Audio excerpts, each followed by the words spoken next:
Praise the Lord. இன்றைக்கு daily dose of divine சேனல்ல அப்போஸ்தலனாகிய பவுல் ரோமாபுரியாருக்கு எழுதின நிருபம் 1ஆம் அதிகாரம் மற்றும் சங்கீதம் 118ஆம் அதிகாரமும் வாசிக்க கேட்போம். கர்த்தாவே, உம்முடைய வேதத்தில் உள்ள அதிசயங்களை பார்க்கும்படிக்கு எங்கள் இருதயத்தின் கண்களை திறந்தருளும் சுவாமி. ஆமேன். அப்போஸ்தலனாகிய பவுல் ரோமாபுரியாருக்கு எழுதின நிருபம் 1ஆம் அதிகாரம்.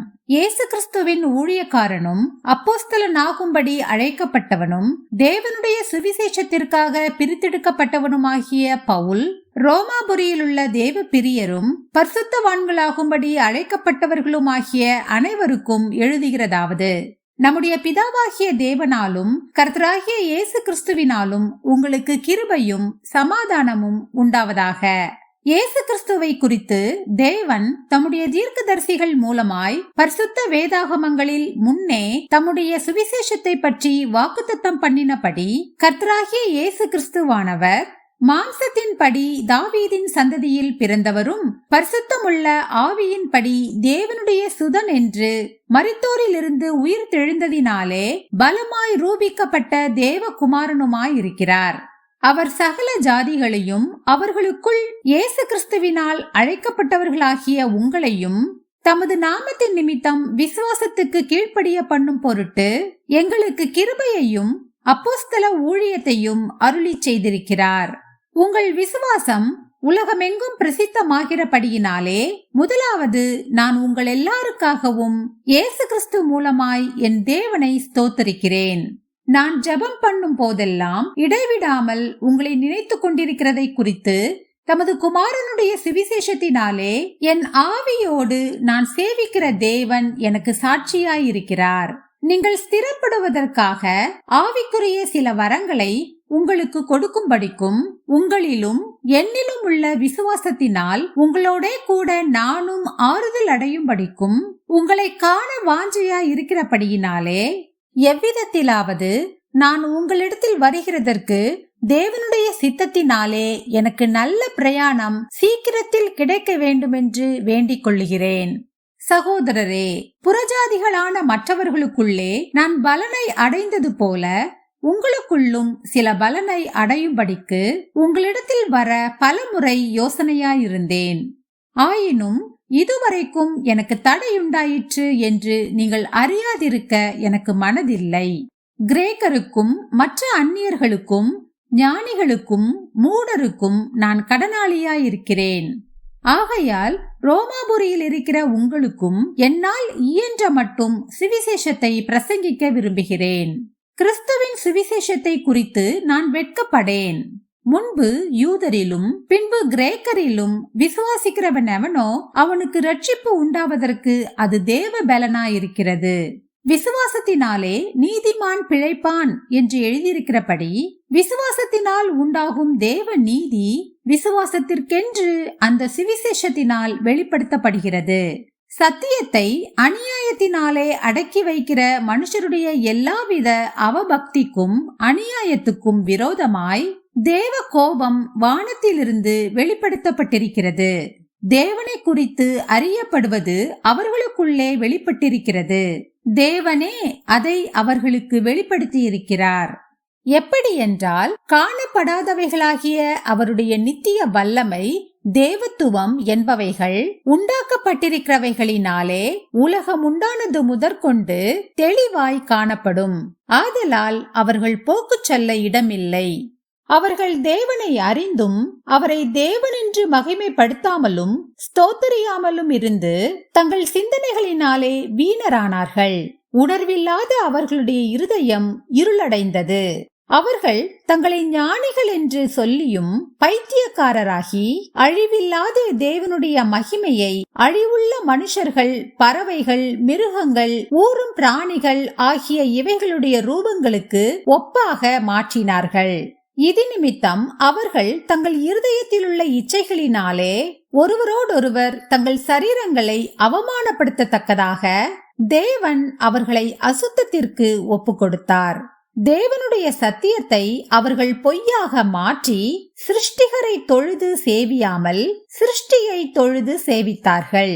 அவரே என்றென்றைக்கும் ஸ்தோத்தரிக்கப்பட்டவர். ஆமேன். இது நிமித்தம் தேவன் அவர்களை இழிவான இச்ச ரோகங்களுக்கு ஒப்பு கொடுத்தார். அந்தபடியே அவர்களுடைய பெண்கள் சுபாவ அனுபோகத்தை சுபாவத்துக்கு விரோதமான அனுபோகமாக மாற்றினார்கள்.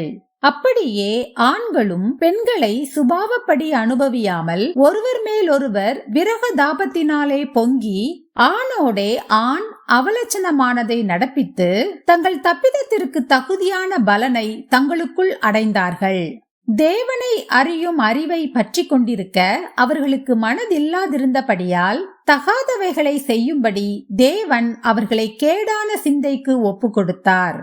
அவர்கள் சகலவித அநியாயத்தினாலும் வேசித்தனத்தினாலும் துரோகத்திலும் பொருளாசையினாலும் குரோதத்தினாலும் நிறையப்பட்டு பொறாமையினாலும் கொலையினாலும் வாக்குவாதத்தினாலும் வஞ்சகத்தினாலும் வன்மத்தினாலும் நிறைந்தவர்களுமாய் புறம் கூறுகிறவர்களுமாய் அவதூறு பண்ணுகிறவர்களுமாய் தேவ பகைஞருமாய் துராகிருதம் பண்ணுகிறவர்களுமாய் அகந்தையுள்ளவர்களுமாய் வீம்புக்காரருமாய் பொல்லாதவைகளை யோசித்து பிணைக்கிறவர்களுமாய் பெற்றாருக்கு கீழ்ப்படியாதவர்களுமாய் உணர்வில்லாதவர்களுமாய் உடன்படிக்கைகளை மீறுகிறவர்களுமாய் சுபாவ அன்பில்லாதவர்களுமாய் இணங்காதவர்களுமாய் இரக்கமில்லாதவர்களுமாய் இருக்கிறார்கள்.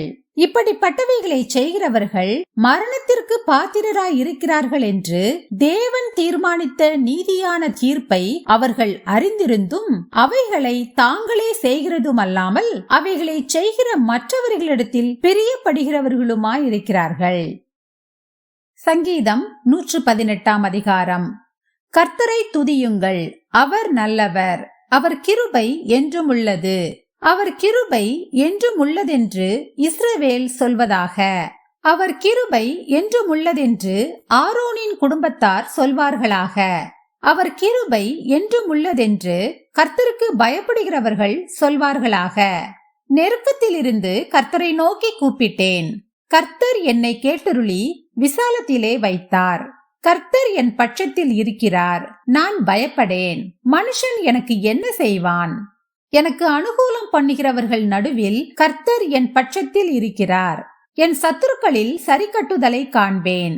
மனுஷனை நம்புவதை பார்க்கிலும் கர்த்தர் பேரில் பற்றுதலாயிருப்பதே நலம். பிரபுக்களை நம்புவதை பார்க்கிலும் கர்த்தர் பேரில் பற்றுதலாயிருப்பதே நலம். எல்லா ஜாதியாரும் என்னை வளைந்து கொள்ளுகிறார்கள். கர்த்தருடைய நாமத்தினால் அவர்களை சங்கரிப்பேன். என்னை சுற்றிலும் வளைந்து கொள்ளுகிறார்கள். கர்த்தருடைய நாமத்தினால் அவர்களை சங்கரிப்பேன். தேனீக்களை போல என்னை வளைந்து கொள்ளுகிறார்கள். முள்ளில் பற்றின நெருப்பை போல அணைந்து போவார்கள். கர்த்தருடைய நாமத்தினால் அவர்களை சங்கரிப்பேன். நான் விழும்படி நீ என்னை தள்ளினாய். கர்த்தரோ எனக்கு உதவி செய்தார். கர்த்தர் என் பலனும் என் கீதமும் ஆனவர். அவர் எனக்கு இரட்சிப்புமானார். நீதிமான்களுடைய கூடாரங்களில் இரட்சிப்பின் கெம்பீர சத்தம் உண்டு. கர்த்தரின் வலது கரம் பராக்கிரமம் செய்யும். கர்த்தரின் வலது கரம் உயர்ந்திருக்கிறது. கர்த்தரின் வலது கரம் பராக்கிரமம் செய்யும். நான் சாவாமல் பிழைத்திருந்து கர்த்தருடைய செய்கைகளை விவரிப்பேன். கர்த்தர் என்னை வெகுவாய் தண்டித்தும் என்னை சாவுக்கு ஒப்பு கொடுக்கவில்லை. நீதியின் வாசல்களை திறவுங்கள், நான் அவைகளுக்குள் பிரவேசித்து கர்த்தரை துதிப்பேன். கர்த்தரின் வாசல் இதுவே, நீதிமான்கள் இதற்குள் பிரவேசிப்பார்கள். நீர் எனக்கு செவி கொடுத்து எனக்கு இரட்சிப்பாய் இருந்தபடியால் நான் உம்மை துதிப்பேன். வீடு கட்டுகிறவர்கள் ஆகாதென்று தள்ளின கல்லே மூலைக்கு தலைக்கல்லாயிற்று. அது கர்த்தராலே ஆயிற்று. அது நம்முடைய கண்களுக்கு ஆச்சரியமாயிருக்கிறது. இது கர்த்தர் உண்டு பண்ணின நாள், இதிலே களிகூர்ந்து மகிழ கடவோம். கர்த்தாவே ரட்சியும், கர்த்தாவே காரியத்தை வாய்க்க பண்ணும். கர்த்தருடைய நாமத்தினாலே வருகிறவர் ஸ்தோத்தரிக்கப்பட்டவர். கர்த்தருடைய ஆலயத்திலிருந்து உங்களை ஆசீர்வதிக்கிறோம். கர்த்தர் நம்மை பிரகாசிப்பிக்கிற தேவனாய் இருக்கிறார். பண்டிகை பலியை கொண்டு போய் பலிபீடத்தின் கொம்புகளில் கயிறுகளால் கட்டுங்கள். நீர் என் தேவன், நான் உம்மை துதிப்பேன். நீர் என் தேவன், நான் உம்மை உயர்த்துவேன். கர்த்தரை துதியுங்கள், அவர் நல்லவர், அவர் கிருபை என்றும் உள்ளது. ஆமேன். நாம் ஜெபிப்போம். அன்புள்ள இயேசு சுவாமி, இந்த அருமையான காலை வேளையை தந்ததற்காக உமக்கு கொடான் கொடி நன்றி ஏசப்பா. எங்களுடைய ஆயுசு நாட்களில் ஒரு நாளை கூட்டி சேர்த்த தயவுக்காக உமக்கு நன்றி ஏசப்பா. எங்களுடைய பாவங்கள் ஒவ்வொன்றையும் நீர்தாமே எங்களுக்கு மன்னிக்க வேண்டுமாறு ஜெபிக்கிறேன் அப்பா. கர்த்தர் என்னை வெகுவாய் தண்டித்தும் என்னை சாவுக்கு ஒப்பு கொடுக்கவில்லை என்று தாவீது ராஜா சொல்லியிருக்கிறது போல, நாங்களும் ஏதாவது உமக்கு விரோதமான பாவம் செய்திருந்தோமானால் அதை நீர்தாமே எங்களுக்கு கண்டித்து உணர்த்த வேண்டுமாறு ஜெபிக்கிறேன் அப்பா. அந்த பாவங்களிலிருந்து எங்களை விடுபட நீர்தாமே எங்களுக்கு கற்றுத்தர வேண்டுமாறு ஜெபிக்கிறேன். இந்த நாளையும் உம்முடைய கரத்திலே ஒப்பு கொடுத்து விடுகிறேன் அப்பா. இந்த நாள் முழுவதிலும் நாங்கள் செய்ய போகிற ஒவ்வொரு காரியங்களையும் நீங்க பொறுப்படுத்திக் கொள்ளுங்க, வழி நடத்துங்க, ஆசீர்வதிங்க. இயேசு கிறிஸ்துவின் மூலமாக ஜெபம் கேளும் எங்கள் ஜீவனுள்ள நல்ல பிதாவே, ஆமேன். என் ஆத்துமாவே கர்த்தரை ஸ்தோத்திரி, என் முழு உள்ளமே அவருடைய பரிசுத்த நாமத்தை ஸ்தோத்திரி. என் ஆத்துமாவே கர்த்தரை ஸ்தோத்திரி, கர்த்தர் செய்த சகல உபகாரங்களையும் மறவாதே. ஆமேன், ஆமேன். நாம் அடுத்த நாள் வேத வாசிப்பில் சந்திப்போம். God bless you.